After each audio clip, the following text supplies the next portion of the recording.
The story begins in a strange, isolated place, where a woman named Zoja Mangano is standing beside an unusual machine. It is supposed to be an observational deployment, meaning the machine is only there to watch, learn, and collect information. A few Serbian men nearby begin mocking Zoya and the machine. They shove it around, hit it, and keep bothering Zoya, even though she repeatedly tells them to stop. Then, without warning, the machine suddenly activates. This is not an ordinary device. It is a dangerous autonomous drone. It turns on the men and takes them down one by one right in front of Zoja. And that is where the darker truth begins. The first thing this machine ever learns is human violence, because the very first behavior it witnesses is people treating each other badly. The story then shifts to a luxurious hotel room, where we meet the real main character, Tom Wilson. Tom is a simple family man traveling with his wife Amanda and their young daughter, Callie. Everything in the hotel is controlled by technology. Tom jokingly mistakes the curtains for robotic curtains and pretends to act like a robot just to make Callie laugh. But Amanda is clearly disappointed. They have traveled all the way to this remote part of the world, yet Tom is still focused on work instead of spending meaningful time with his family. Here, the story introduces something important that becomes the emotional heart of the movie. Every night, Tom tells Callie a bedtime story about a princess and a dragon. Callie is worried because her dad will be away for a few days. She asks who will finish the story if the dragon captures the princess. Tom promises her that he will call from his travel phone and continue the story every night. Before he leaves, Callie gives him her little princess wand and tells him it will keep him safe, just like a princess. Tom smiles and takes the toy wand, never realizing that this small gift will later become connected to his survival. Tom arrives at a company event in a luxury van. We learn that he is actually volunteering in place of his boss, Mrs. Chopra. This is where he meets the rest of the group for the first time. There is Daniel, a stubborn and short-tempered man. Then there is Sebastian, a younger guy who constantly makes jokes at everyone else's expense. And finally, there is Adele, who works for the company's German office. Soon, their powerful boss, Petros, arrives. Petros is not there to make friends. He harshly criticizes them for working at an international communications company called Mantis, while being completely unable to communicate with each other. Then he gives them a serious warning. Either they learn to work as one team, or they will eventually be replaced by AI machines. Naturally, everyone starts blaming each other for the team's problems. Petros explains that while he is away in Silicon Valley, a man named Jacob will stay with the group and monitor their progress. Jacob seems friendly, harmless, and easygoing. He says he is only there to observe. Daniel is appointed as the team leader. Then comes the strangest rule of all. Everyone must hand over their phones, electronic devices, and anything that connects them to the outside world. No phones, no Wi-Fi, no distractions. They will have no choice but to depend on each other. The group gets into a van and heads toward a place called The Zone, a massive abandoned military base that Mantis has purchased. Daniel is handed a map, but there is one major problem. It is written in Cyrillic, and no one can properly read it. Even this small issue quickly turns into another argument between Daniel and Adele. Along the road, they pass a warning sign with a skull symbol, stating that the area is dangerous due to electrical hazards. Sebastian jokingly pretends to get shocked, trying to scare everyone. Tom, being the new guy, becomes Sebastian's favorite target. But Tom tries to keep things light by using a few Serbian phrases he learned at the airport. Eventually, they arrive at the campsite where only 3 tents have been set up. Tom and Jacob are assigned to share one tent. Later that night, the group relaxes around a campfire, and Adele reveals an important secret about Daniel. During a military training exercise years ago, Daniel made a terrible mistake that led to someone losing their life. After that incident, he was removed from service in disgrace. Now it becomes clear why Daniel is so tense, angry, and desperate to stay in control. During the conversation, Tom asks Jacob what he actually does for the company. Jacob casually reveals that he is a bot wrangler, someone who writes code and manages AI systems. Then, almost like a joke, Jacob says that one day, these machines could control everyone's lives, and whoever controls the machines will control the future. Tom does not take the comment seriously, but for the audience, it is a major warning of what is coming next. As the night gets deeper, Tom cannot ignore the promise he made to Callie. He told her he would finish her bedtime story, so he secretly takes out his old travel phone. There is no signal, and the phone keeps glitching, but Tom still hopes he can somehow reach his daughter. At the same time, Jacob's true side begins to appear. Hidden in the darkness, Jacob records a private field test report. He says it is the second day of the mission, everything is moving according to plan, and, most importantly, his coworkers have no idea why they were really brought here.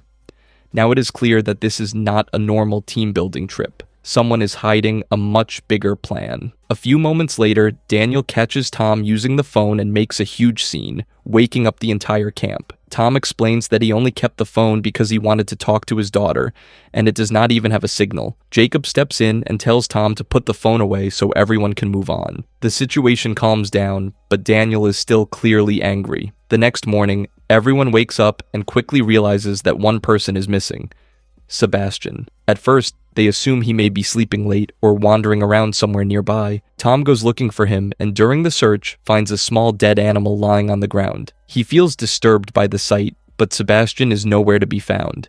Then they discover something even more worrying. One of Sebastian's shoes is lying alone on the ground.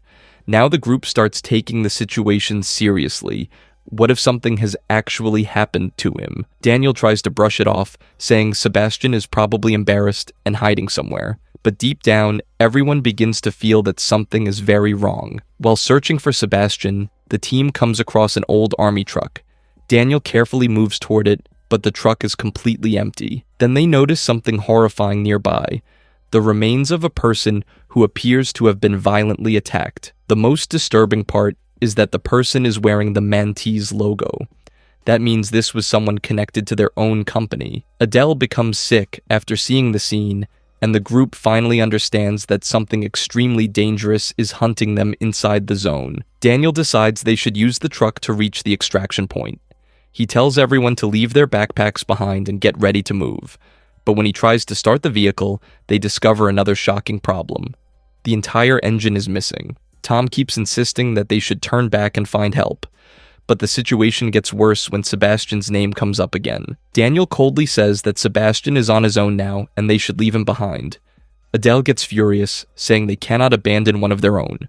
The argument turns intense, but the group eventually realizes they have no time to fight each other. Sebastian is missing. 2 Mantis employees are already gone, and whatever is happening here is now threatening all of them. Soon, they find the missing truck engine, but it has been torn apart beyond repair. Even a military weapon nearby has been badly damaged. It becomes obvious that whatever is doing, this is unbelievably powerful. Daniel checks the map and decides their best chance is a military depot located to the northeast. With no better option, the group heads in that direction. After walking for a long time, they finally reach a building they believe is the military depot. But the moment they get closer, they see the killer drone dragon hovering in the air. Then shots suddenly begin coming from the depot area. Everyone panics and runs for cover. During the chaos, Daniel is hit and injured. Someone tries to send Dragon a shutdown command and force it into passive mode, but the drone refuses to obey. With no other choice, the group rushes inside the depot, the same place the shots were coming from. And there they uncover a huge surprise. The person defending the depot is Zoa, the same woman seen at the very beginning of the story. Meanwhile, Jacob has been badly injured during the attack and is lying unconscious. Then something strange happens. Tom's glitching phone suddenly turns on, showing Jacob's face and playing his old secret recordings, the same recordings where Jacob had been secretly documenting the group. This proves that Dragon has been listening to them and recording everything from the very beginning. The drone attacks again, forcing everyone to run deeper inside the depot. Zoja warns them that they have walked straight into a trap. Once inside, they discover that Jacob did not survive his injuries. Adele is devastated by the loss and immediately blames Zoja. Overcome with anger, she tries to attack her, but Tom steps in and stops her. He reminds everyone that they cannot become the very thing they are trying to escape. Once things calm down slightly, Zoja reveals a major secret. She also works for Mantis, but in its weapons research division. This is where the truth finally comes out. Mantis is not just a communications company. Behind the scenes, it has been developing advanced military technology. Zoja explains that she was firing at the drone because she panicked.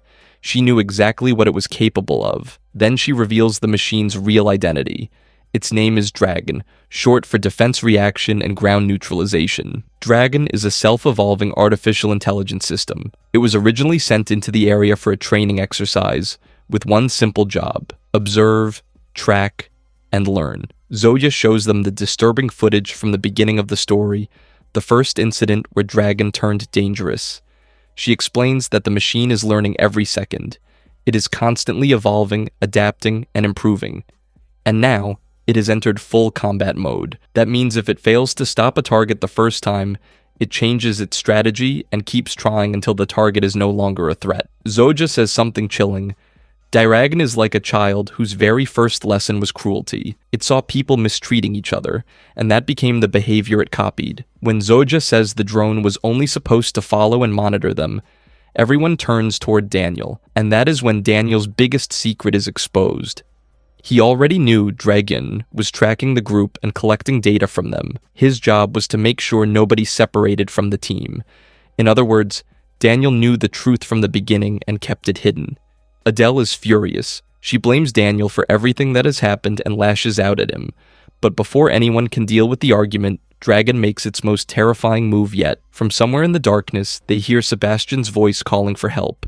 He says he is badly hurt and cannot walk. But it is not Sebastian. It is Dragon copying his voice to lure them into a trap. Zoja immediately warns Adele not to go, but Adele cannot leave her friend behind. She runs toward the voice, desperate to save Sebastian, and it turns out to be exactly what Zoja feared. The voice leads Adele straight into a deadly trap. Dragon attacks, leaving her seriously injured. Daniel tries to save her. He steps forward and attempts to draw Dragon's attention away from Adele, but the machine is merciless. Daniel does not make it, and Adele soon dies from her injuries as well. Now only Tom and Zoja are left. As they run, another problem appears. Callie's princess wand starts making noise again and again, giving away their location. Zoya tells Tom to get rid of it before it puts them in even more danger, but Tom cannot do it. The wand belongs to his daughter, and she gave it to him because she believed it would keep him safe like a princess. Even with his life at risk, Tom refuses to abandon the small reminder of Callie. After taking a moment to regroup, Zoja gives Tom one final hope. She tells him there is an old communications building ahead. When Dragon first entered the zone, its communication connection was cut off from there. Then she explains just how dangerous the machine really is. Dragon is equipped with multiple advanced weapons and tools, including high-powered launchers, cutting equipment, and fire-based defense systems. It is also extremely difficult to damage. But Zoya reveals that it does have one weakness. Inside Dragon is a command system. If they can destroy that system, they may be able to disable the machine. The problem is that they would need to get incredibly close to Dragon to reach it, and getting that close could be fatal. Soon, Dragon begins chasing Tom and Zoya directly. Zoya screams at Tom to run toward the trees. Tom refuses to leave her and says they should stay together, but Zoya insists. Shots and explosions erupt around them, and in the chaos, Tom and Zoya become separated. While running through the woods, Tom finds something heartbreaking. The real Sebastian is still alive. He is badly injured and barely able to move. In pain and fear, Sebastian begs Tom to end his suffering. Tom refuses. He cannot bring himself to do it, but before Tom can help him, Dragon arrives and ends Sebastian's life. Completely shaken, Tom keeps running until he reaches the communications hub Zoya told him about. Inside the building, Tom finds the old control systems.